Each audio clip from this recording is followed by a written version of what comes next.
وأنا عبدك وأنا على عهدك ووعدك ما استطعت أعوذ بك من شر ما صنعت وأبوء لك بنعمتك علي وأبوء لك بذنبي فاغفر لي فإنه لا يغفر الذنوب إلا أنت نويت التعلم والتعليم والتذكر والتذكير والنفع والانتفاع والإفادة والاستفادة والعزم على التمسك بكتاب الله وسنة رسوله صلى الله عليه وسلم والدعاء إلى الهدى والدلالة على الخير ابتغاء وجه الله ومرضاته وقربه والثواب. سر الفاتحة. أعوذ بالله من الشيطان الرجيم. بسم الله الرحمن الرحيم. الحمد لله رب العالمين الرحمن الرحيم مالك يوم الدين إياك نعبد وإياك نستعين اهدنا الصراط المستقيم صراط الذين أنعمت عليهم غير المغضوب عليهم ولا الضالين رب اغفر لي ولوالدي.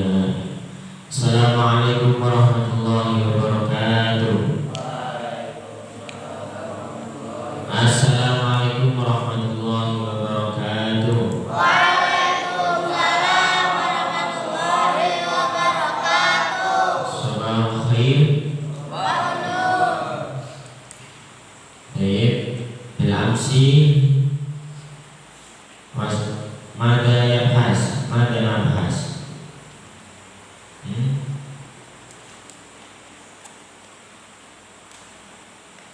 Ya, sekarang kita berada di bab 4 ya, dengan mengagungkan ilmu dan ahli ilmu. Yang pertama kemarin apa? Ingat?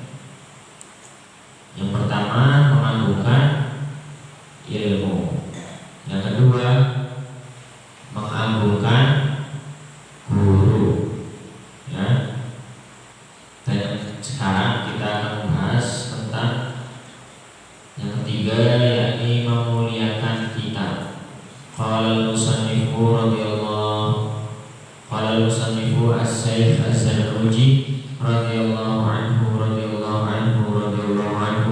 wa qaddasallahu asrarahul aliyyah al-azizah wa nafa'ana Allah wa iyyakum wa jami'al muslimin wal muslimat wal mu'minin wal mu'minat bi 'ulumihim wa barakatihim fid din wa dunya wal akhirah. Allahumma amin. Qala al-musannifu wa min ta'dhimil ilmi ta'dhimul kitab. Fayanbaghi li talibil ilmi alla ya'khudhal kitaba illa bi taharah. Ya. Termasuk arti mengagungkan ilmu itu apa? Mengagungkan ilmu itu yaitu memuliakan kitab ya. Jadi kalau kalian punya kitab harus dimuliakan ya, itu kitab Al-Quran, kitab hadis, kitab lain-lainnya ya. Jadi harus dimuliakan sebaik-baiknya. Sebaik pelajar adalah jika mengambil kitabnya ya selalu dalam keadaan suci. Jadi salah satu memuliakan kitab, kalian harus bersuci terlebih dahulu, minimal wudu ya, minimal wudu. Apalagi kalian mau membaca Al-Quran, membaca mushaf Al-Quran, itu harus mengambil air wudu, harus bersuci. Wa hukani Syekh Al-Imam Syamsil A'immatil Hulwani annahu qala ya.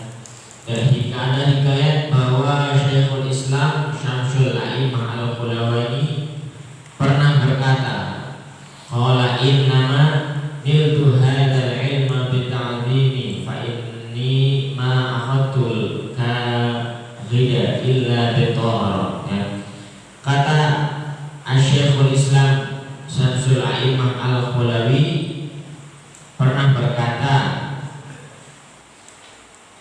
hanya saya dapat ilmuku ini adalah dengan mengagungkan. Sungguh saya mengambil kertas belajarku selalu dalam keadaan suci. Jadi kata Imam Syekhul Islam Syamsul A'imah Al-Qulawani, kalau mau belajar kitab ya, mau belajar para kitab, sungguh beliau itu selalu bersuci terlebih dahulu ya. Jadi beliau selalu bersuci, selalu berwudu setiap mau belajar kitab ya.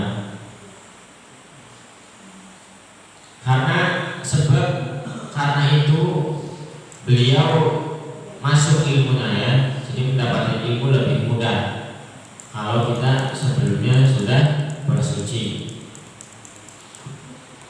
Wa anna Syekhal Imam Asyamsal A'imah Syarhasi kana mabtunan wa kana yukarriru fi lailatin fatawadda fi tilkal lailati. Syekhul Imam Syamsul A'imah Asy-Syarhasi pada suatu malam mengulang kembali pelajaran-pelajaran yang telah dahulu sudah dipelajari. Jadi beliau sedang murojaah di malam hari ya, murojaah, sedang mengulang pelajaran yang dulu pernah dipelajari. Kebetulan beliau terkena sakit perut ya. Jadi orang sakit perut gimana sih ya kan, kentut-kentutan dan lain sebagainya.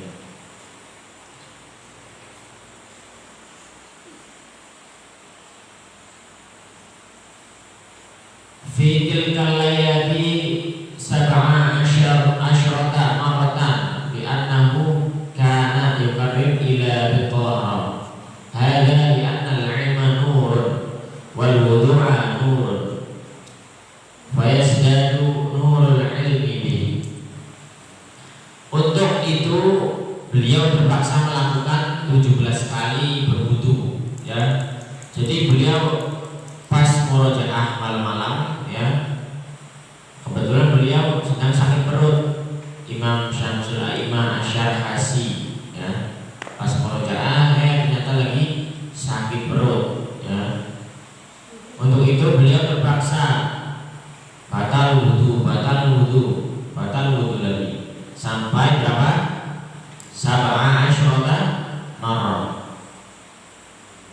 17 kali ya berwudu pada satu malam, fi tilkal lail ya, pada satu malam, karena mempertahankan supaya selalu dalam keadaan suci ya. Demikianlah sebab ilmu itu ilmu nurun ya, ilmu itu cahaya, wal wudu nurun, wudu pun cahaya, dan cahaya ilmu akan menjadi semakin cemerlang, akan semakin terang ya, bila dibarengi dengan cahaya berwudu. Jadi al-ilmu itu nurun ya, ilmu itu cahaya. Jadi barang siapa yang gelap hatinya, itu susah masuknya ilmu, karena ilmu itu cahaya.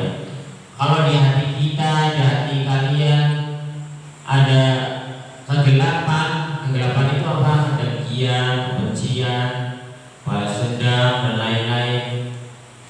Nanti ilmunya akan susah masuk ya. Yang tidur bangunin ya. Kalau kalian di hatinya terdapat sifat dengki, sifat sombong ya, itu nanti susah masuk ilmunya. Karena al-ilmu nurun ya, ilmu itu cahaya. Jadi cahaya kalau ada yang menutupi pasti nggak bisa masuk ya.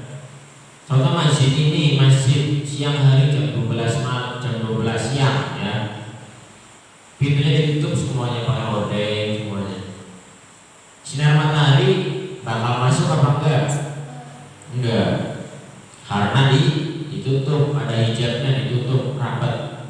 Begitu pula hati kalian ya.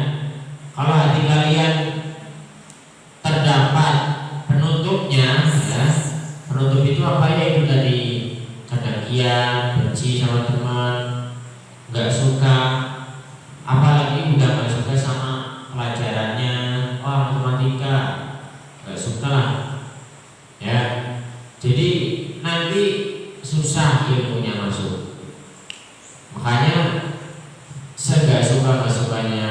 kita dalam belajar atau itu nggak suka pelajarannya, jangan sampai terucap kata-kata kotor dalam mulut kita. Ya, katakanlah hal-hal yang baik. Jangan sampai berawal udah ngeluh. Matematika udah susah, ngomong udah susah, nanti susah beneran. Betul. Ya, jadi al-ilmu nurun. Kalau kita mau gampang masuk ilmunya, harus menghindari sifat-sifat yang tadi. Di samping itu kita harus berwudu, bersuci sebelum belajar, sebelum mengambil kitab, ya harus bersuci terlebih dahulu.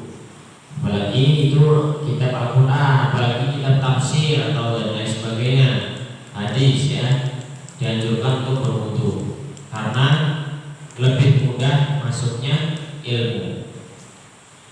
Wa minat ta'dhimil wajibi alla yamuddar rijla ilal kitabi, ya, termasuk memuliakan yang harus dilakukan, hendaknya jangan membentangkan kaki ke arah kitab. Apa? Membentangkan kaki ke arah kitab. Jadi kitab itu harus dimuliakan, tempatnya di atas.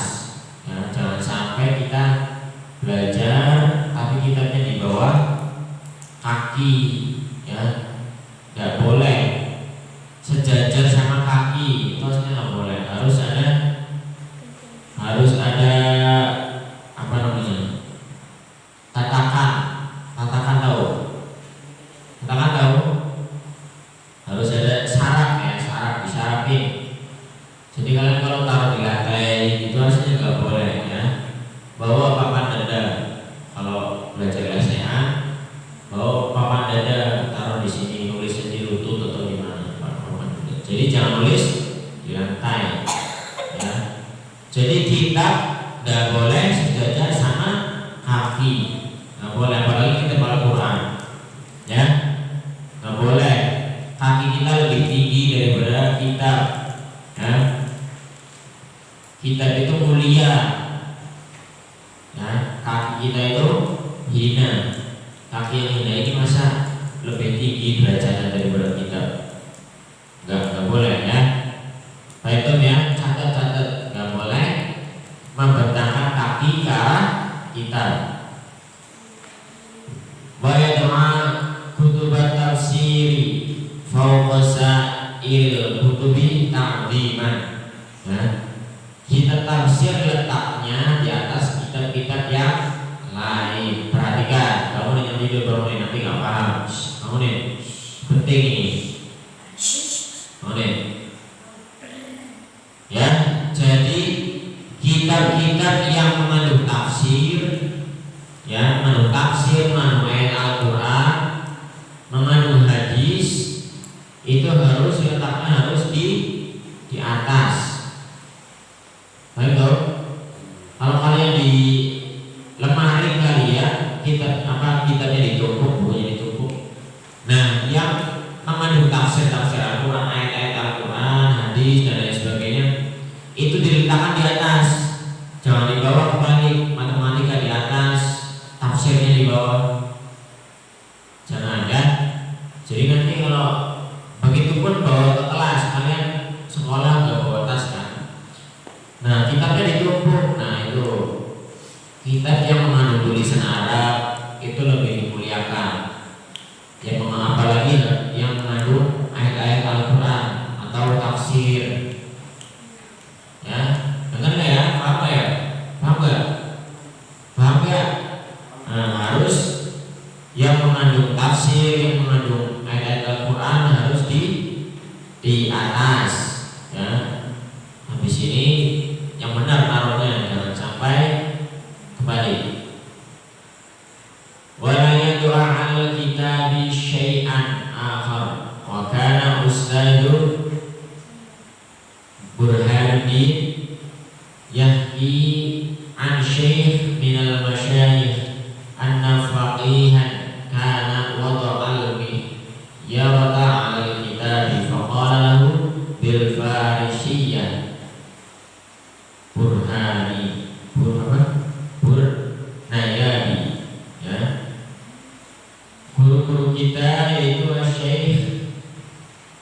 Burhanuddin pernah membawakan cerita dari seorang ulama yang mengatakan bahwa ada ahli fikih meletakkan botol tinta di atas kitab. Ya. Ulama itu seraya berkata, tidak bermanfaat ilmumu. Tuh, orang dulu saking memuliakan kitabnya, ya, ada satu botol tinta aja taruh di atas kitab, itu langsung ada yang ngomong tidak manfaat ilmumu. Tuh, orang dulu saking taklimnya sama kita. Padahal tinta itu buat tulis, ya gak? Orang dulu nulis pakai tinta, ya. Sekelas tinta aja yang nanti tempatnya di atas kertas itu, di atas kitab, itu harus nggak boleh kita naruh botol di atas kitab, nggak boleh. Itu tinta yang nantinya bakal nempel di atas kertas, apalagi barang-barang yang lain. Itu, ya, apalagi barang-barang yang lain, benda-benda taruh apa di atas kitab, Al-Quran di bawah, di atasnya benda kalian, itu udah nggak boleh, ya. Tidak bermanfaat ilmumu, itu kata ulama, ya, kata ulama zaman dulu. Makanya kita harus memuliakan semulia mungkin kitab kita yang kalian punya, ya, harus dimuliakan. Wa kana ustaduna al-qadhi al-ajal fakhrul Islam al-ma'ruf bi Qadhi Khan illam yurid bidzalikal istighfar fala ba'sa bidzalika wal aula ay yahtariza anhu. Ya, guru kita Qadhi Fakhrul Islam yang termasyhur dengan Qadhi Khan pernah berkata, ya, bahwasanya kalau yang demikian itu tidak dimaksud meremehkan, maka tidak mengapalah, namun lebih baiknya disingkirkan saja, ya. Maksudnya botol di atas tinta itu, ya, jadi nggak ada pernyataan, ya, ulama fikih tadi. Jadi naruh botol di atas kitab, naruh tinta di atas kitab, bukan berniat untuk merendahkan, ya. Jadi seorang ulama fikih tadi menaruh botol tinta di atas kitab, niatnya bukan untuk merendahkan kitab tersebut, ya. Jadi tidak apa-apa. Tapi wal aula ayah dari za'an, ya, sebaiknya disingkirkan saja, sebaiknya tidak ada di atas kitab. Baik dong? Ya, jadi baiknya tidak ada barang sama sekali di atas kitab, nggak boleh, ya.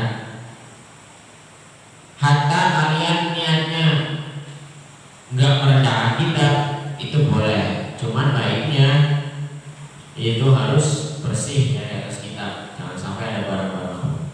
Pulpen taruh jangan, ya. Pulpen jangan taruh di atas kitab. Kalau sudah nggak nulis, taruh di sampingnya, ya. Kita ambil positifnya aja. Kalau pulpen taruh di atas kitab nanti kecoret-coret, ya. Jadi kita ambil hikmahnya aja, ambil jalan baiknya aja. Jadi jangan melihat yang lainnya, kita harus melihat kebaikannya. Wa minat ta'dini ayyujawwida kitabatal kitabi wala yuqar mito wa yatrukal hasyiatal lati yuqarmitu fiha illa an darurah. Ya, termasuk pula arti melakukan hendaknya menulis kitab sebagus mungkin, ya. Jadi kalau kita nulis mahfudhah, kita nulis hadis, kita nulis tafsir, ya, sebagus mungkin, ya, sebisa mungkin kita nulis sebagus mungkin, sejelas mungkin, ya. Jangan kabur dan jangan pula membuat catatan penyala ya, atau penjelas yang membuat tulisan kitab tidak jelas lagi, kecuali darurat ya, kecuali terpaksa harus dibuat begitu. Nih perhatikan. Kan kalian seringnya nulis arti. Contoh kitab mutolaah ya. Kitab mutolaah Asyhurul Hijriyah tuh. Apa makna Asyhurul Hijriyah? Bulan-bulan dalam Hijriyah. Nah kalian nggak tahu artinya. Ustaz ngomong Asyhurul Hijriyah maknahu bulan-bulan Hijriyah. Kalian ditulis di kitab itu ya bulan-bulan Hijriyah. Jadi kalian dianjurkan untuk tidak mencoret-coret kitab ya.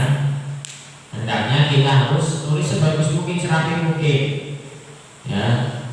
Jangan membuat catatan penjelas atau penjelas ya, kayak kalian tulis, apalagi sampai membuat kitab itu tidak jelas ya. Jadi kalau kalian nulis arti di dalam kitab itu, di bawahnya ahli Indonesianya diterjemahin, itu gak bagus ya. Nanti kitabnya jadi jelek.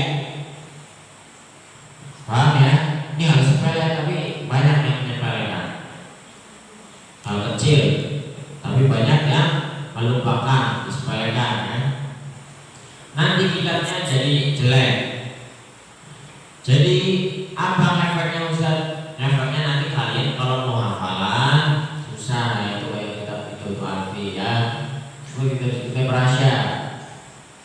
Itu nanti kalian hafalannya susah ya. Kalau pengen hafalannya mudah, mengartikan kitabnya di buku tulis. Buat apa ada buku tulis? Punya buku tulis semuanya? Punya ya. Beli. Udah punya, kalau nggak dipakai buat apa? Jadi kalau Ustadz lagi menerjemahkan pelajaran, kalian sambil tulis judulnya apa, halaman berapa di buku tulis kalian. Mutolaah halaman 7, Asyhurul Hijriyah tulis halaman 7, bulan-bulan Hijriyah. Tisna syahron, di dalam setahun ada 12 bulan, tulis di buku tulis. Baik dong. Jadi mulai sekarang terjemahannya di buku tulis masing-masing ya. Sudah tahu ilmunya ya, nggak boleh kita mencoret-coret kitab kecuali darurat ya, kecuali darurat penting banget. Contoh kitabnya salah harokat atau salah tulisan, nah itu baru kita harokatnya harus fathah jadinya doma, itu kita nggak apa-apa diganti atau lain sebagainya. Jadi kalau bukan karena darurat, kita dianjurkan untuk tidak mencoret-coret kitab, harus menulis di kertas biasa di buku tulis kalian masing-masing. Wara'a Abu Hanifah katiban yuqarmitu fil kitabati faqala la taqarmitu khattaka li'annaka in 'ishta tangdam wa in mutta tushtam. Abu Hanifah pernah mengetahui ya, bahwa seseorang yang tidak jelas tulisannya, lalu ujarnya begini, berbunyi, jangan kau membuat tulisanmu tidak jelas. Jangan kau membuat tulisanmu tidak jelas. Sebab kalau kau ada umur panjang atau hidup, nah, kalau kamu mempunyai umur panjang, nanti hidupmu akan menyesal. Dan jika mati akan dimaki ya. Jadi kalau kita nulis sesuatu harus yang serapi mungkin, sebagus mungkin ya.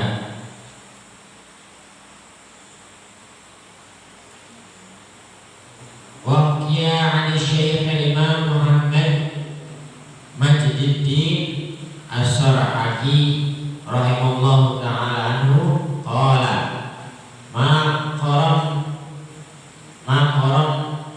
ma qaratna nadimun nadimuna wa ma akhadna nadimna wa ma lam nuqabil nadimna, ya. Maksudnya, ya, jika kau semakin tua dan matamu rabun akan menyesali perbuatanmu sendiri, ya. Jadi kalau kalian tua nanti, nah tulisannya nggak jelas, nanti kalian menyesal, ya. Kalau udah tua itu pasti matanya rabun, ya, udah matanya rabun, tulisannya nggak jelas, nanti nggak bisa dibaca, ya. Diceritakan dari Syekhul Imam Majduddin, dari Imam Majduddin Asyar Haki pernah berkata, ya, kami menyesali tulisan yang tidak jelas, kata Syekhul Imam Majduddin. Catatan kami yang pilih-pilih dan pengetahuan yang kami bandingkan dengan kitab lain, ya. Sekelas Syekhul Imam Majduddin berkata, beliau menyesal, ya, menyesal dulu kenapa tulisan gak rapi, kenapa, ya, kitabnya dicoret-coret. Pas tua nanti kalian kalau mau murojaah nanti menyesal, ya, nanti penyesalan di akhir.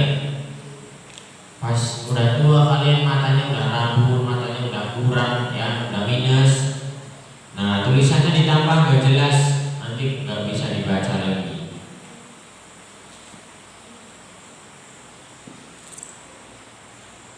Wa yanbaghi an yakuna naqdi al-kitabi murabba'an fa innahu taqdi'u Abi Hanifah rahimahullahu ta'ala wa huwa aysaru ila al-raf'i wal wad'i wal mudhara'ah. Sebaiknya format kitab itu segi 4. Kalian pernah lihat kitab segitiga? Pernah lihat enggak?